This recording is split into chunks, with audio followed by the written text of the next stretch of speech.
Now, after ratio, we have next topic which is proportion. तो हमने पहला topic पढ़ा वो था रेशियो, और अब नेक्स्ट जो हमने डिस्कस करने वाले हैं इट इज प्रपोर्शन. जैसा हमने पहले बताया था कि we have four topics in this chapter: ratio, proportion, indices and logarithm. तो अब हम लोग स्टार्ट कर रहे हैं प्रपोर्शन. तो व्हाट इज द प्रपोर्शन? एक simple definition: an equality of two ratios is called proportion. तो प्रोपोर्शन क्या है? तो proportion is an equality of two ratios. अगर आपके पास दो रेशियो इस तरह से हैं कि these two are equal, then we say their terms are in proportion.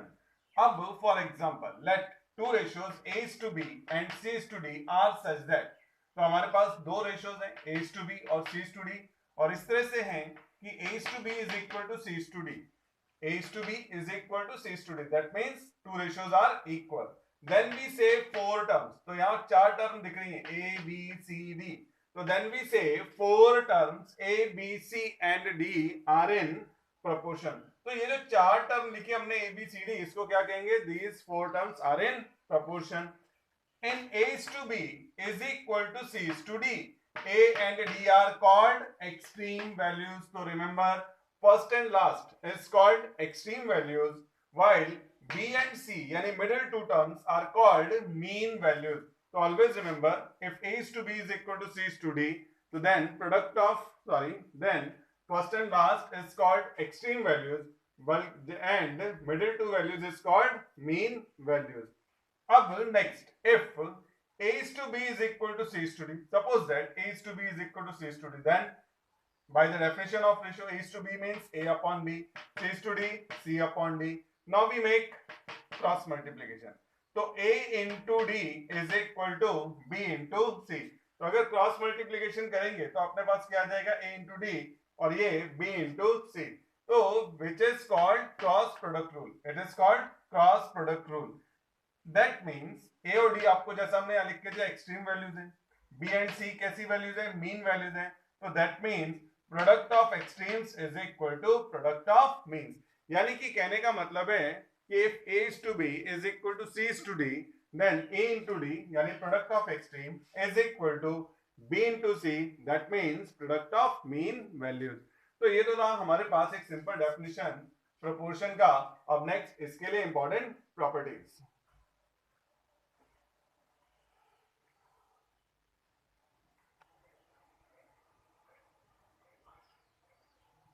Important properties. Property number one: if three terms a, b and c are in proportion, suppose that हमारे पास सिर्फ तीन ही टर्म a, b, c और बोला क्या है? They are in proportion. Then we can write a is to b is equal to b is to c. तो then we repeat second term. आप देख सकते हैं हमने क्या लिखा? a is to b and again we repeat b. तो b is to c. Now a is to b means a upon b. B upon b is to c means b upon c. Now we make cross multiplication. Then we have a into c is equal to b into b. Therefore ac is equal to b square. Therefore b square is equal to ac. Therefore if we make square root of opposite side, then b is equal to root of ac. So here b is called mean proportion of a and c. Very important property. कई बार आपके यहाँ इस तरह का सम पूछा गया, what is the mean proportion of. तो दो नंबर आपको दे दिया जाएगा और उसका मीन प्रोपोर्शन आपसे पूछा जाता है. तो remember, if we have to write mean proportion of two numbers a and c, then it is root of ac. So always remember, mean proportion of two numbers a and c is root of ac. For example, mean proportion of 4 and 16. तो अगर आपको 4 और 16 का mean proportion लिखना है तो that means root of 4 into 16, and 16 4 जा 64 and square root of 64 is equal to 8. तो ये रहा हमारे पास first property for proportion.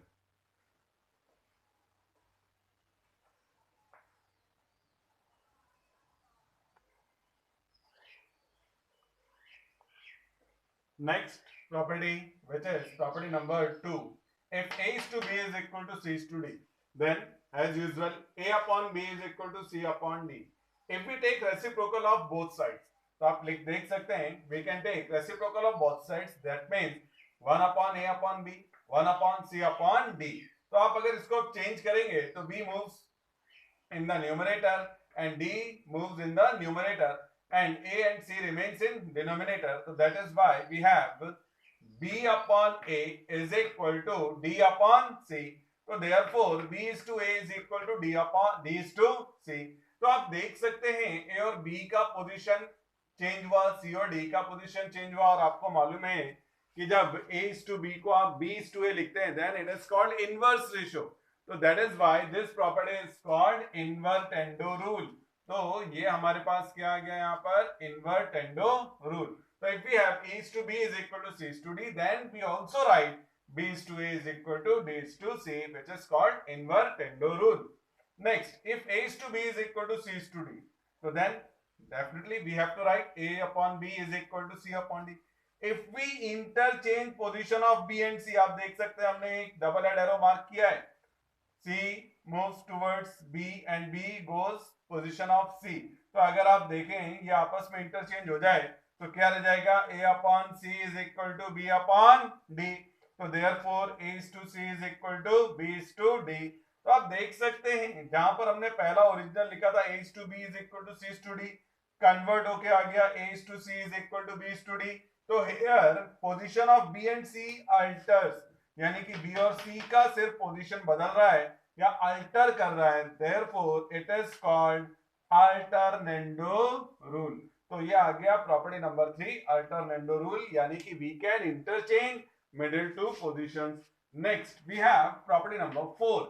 If A is to B is equal to C is to D, so therefore A upon B is equal to C upon D.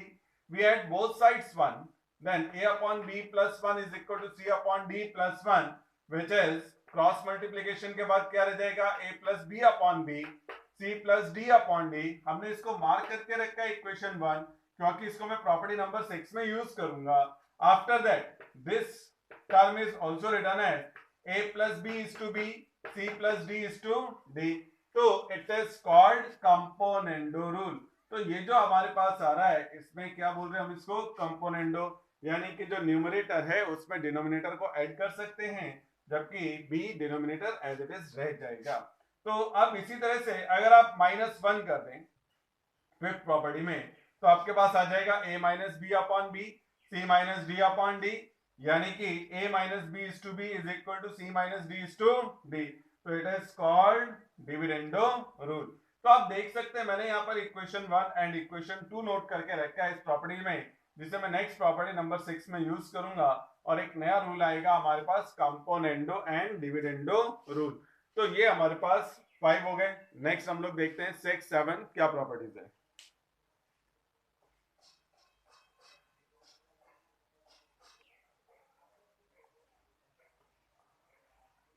Property number 6. If A is to B is equal to C is to D, then A plus B upon B is equal to C plus D upon D.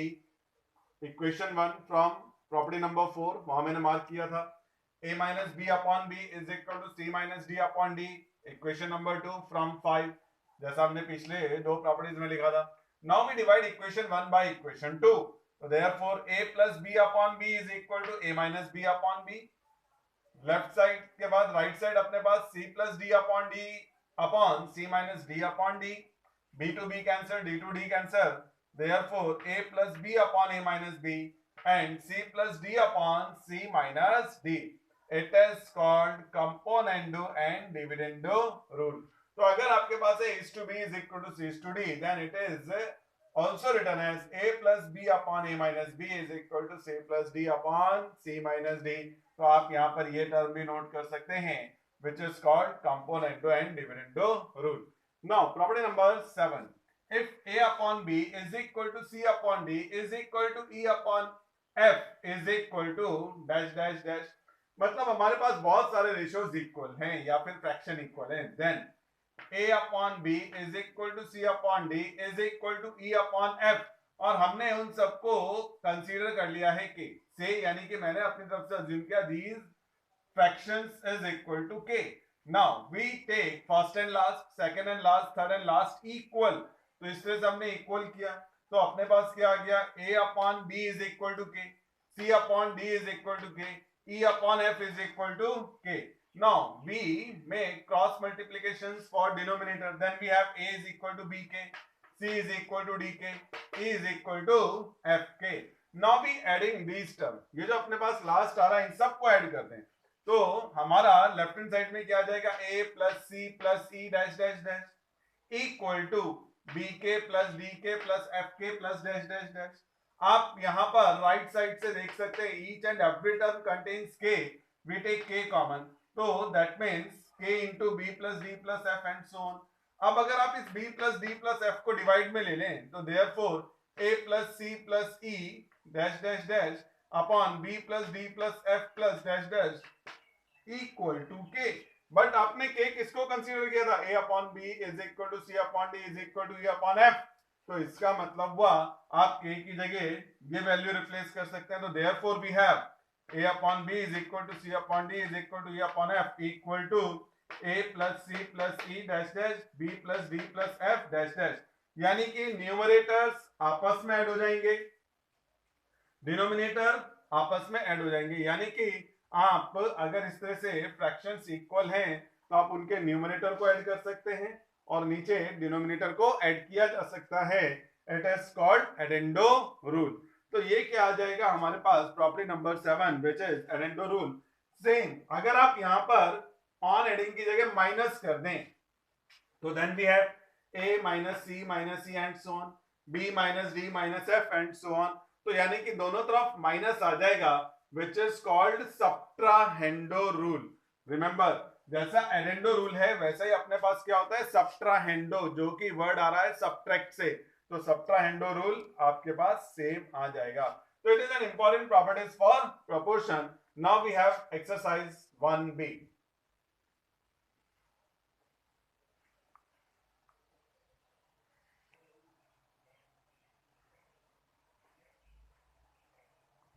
So exercise first B, first question, the 4 proportional to 4 6 8 is.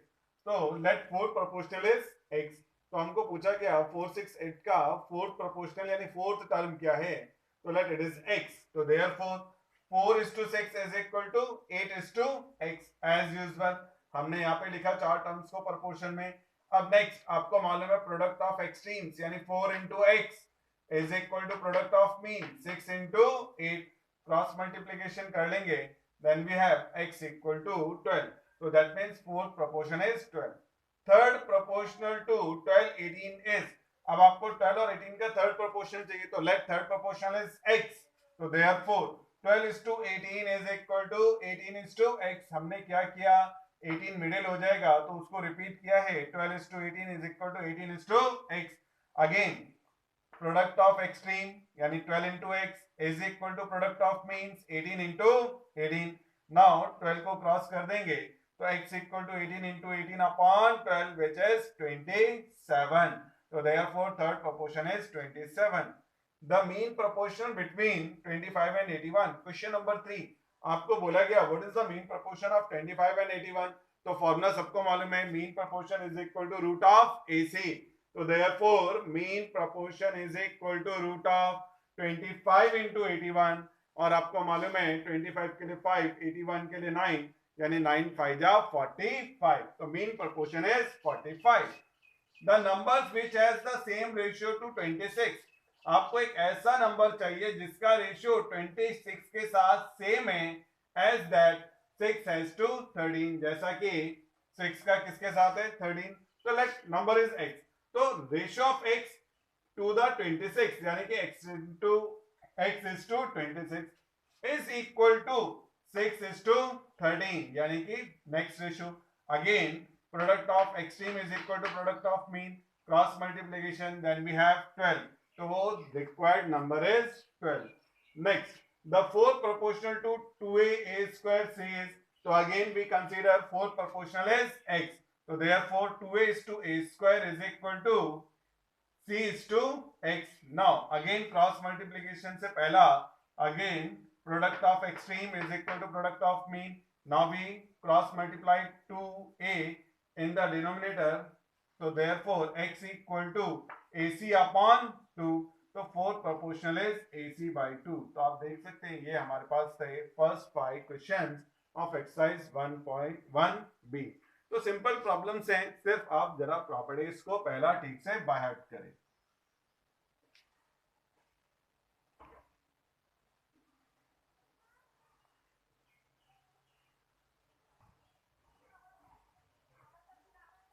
Problem number 6. If four numbers 1/2, 1/3, 1/5 and 1/x are in proportion, then x is. तो simple अपने को four numbers मिले denominator के form में और वो बोल रहा है these are in proportion, then what is x? तो simple if these four terms are in proportion, then we have to write 1/2 is to 1/3 equal to 1/5 is to 1/x.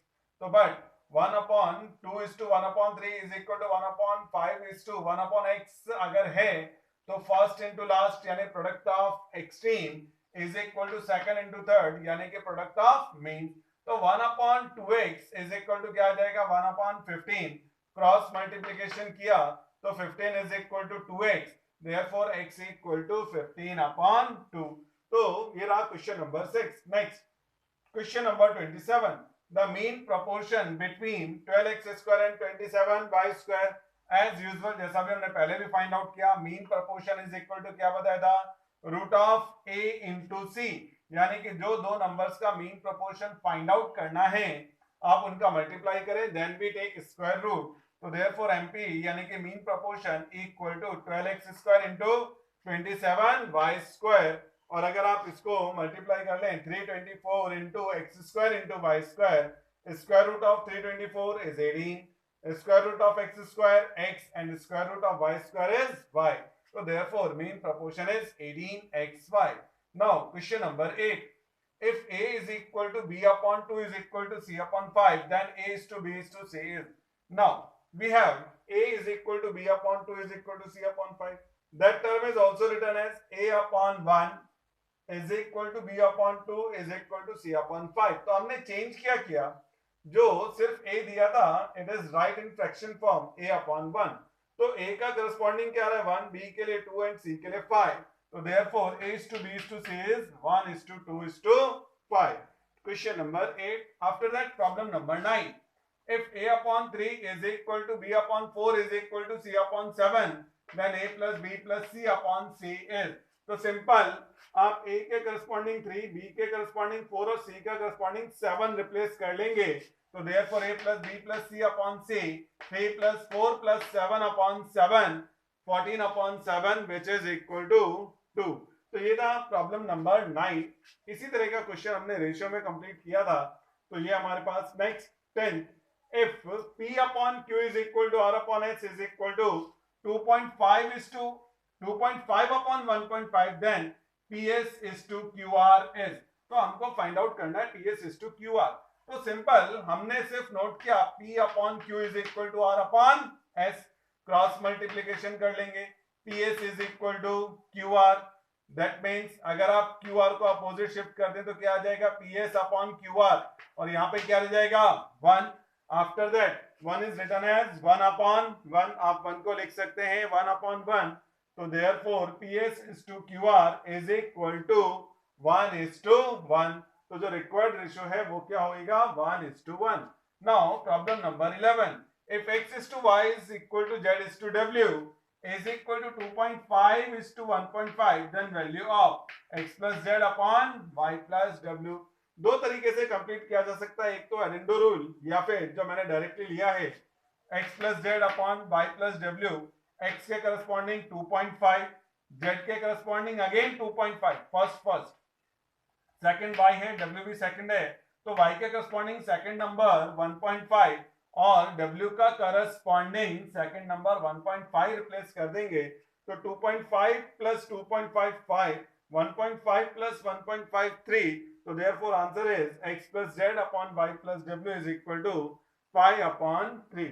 तो ये हमारे पास नेक्स्ट और अगर हम डायरेक्टली भी लिखना चाहते तो by the addendo rule we can write 2.5 upon 1.5 वापस पॉइंट से पॉइंट कैंसिल एंड 5 से कैंसिल करते ऊपर 5 नीचे 3 आता तो भी आंसर आता 5 upon 3।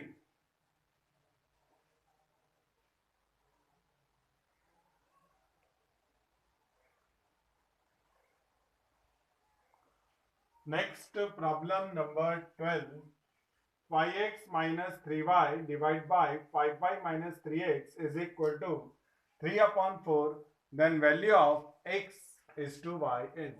तो आपको ये एक फ्रैक्शन गिवन है या आपके पास और x is to y पूछा है, तो given 5x minus 3y is upon 5y minus 3x is equal to 3 upon 4. Cross multiplication कर लेंगे 4 और 3 के साथ, तो 5x minus 3y into 4, 3 into 5y minus 3x multiply करेंगे तो 20x minus 12y is equal to 15y minus 9x. आप इसी के अकॉर्डिंग जैसा मैंने एरो मार्क किया है रीअरेंज कर लें, तो 20x plus 9x 15y plus 12y. After that 29x is equal to 27y. y को आप लेफ्ट में क्रॉस कर दें, 29 को राइट में, तो x upon y is equal to 27 upon 29. तो further cancellation is not to be possible, therefore x is to y is equal to 27 is to 29. तो ये तो था हमारे पास क्वेश्चन नंबर हमने जो लिया था 12.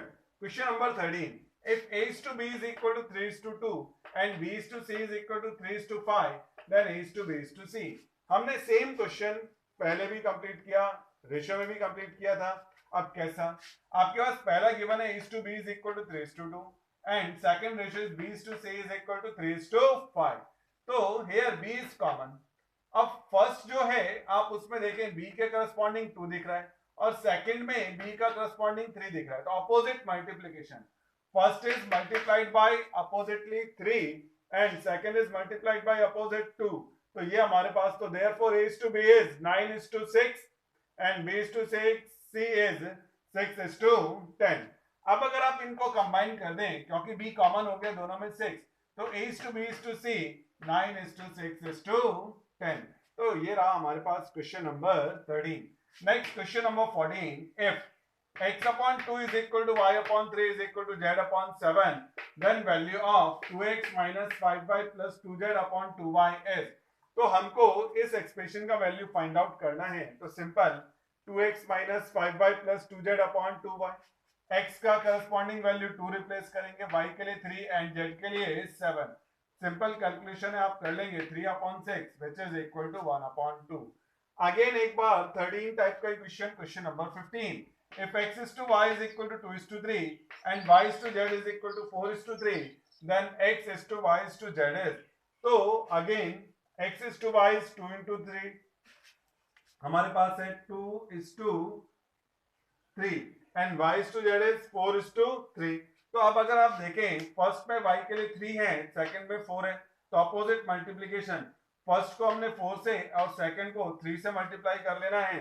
तो first is multiplied by 4, then we have x is to y is 4 8 is to 12 and second is multiplied by 3, तो y is to z is equal to 12 is to 9. अब आप देख सकते हैं y दोनों में 12 हो गया है, तो therefore x is to y is to z is 8 is to 12 is to 9. तो इसका मतलब x is to y is to z किसके इक्वल आ जाएगा? 8 is to 12 is to 9 के इक्वल आएगा. तो ये थे हमारे पास फर्स्ट 15 क्वेश्चन जो हमने यहाँ पर डिस्कस किए हैं.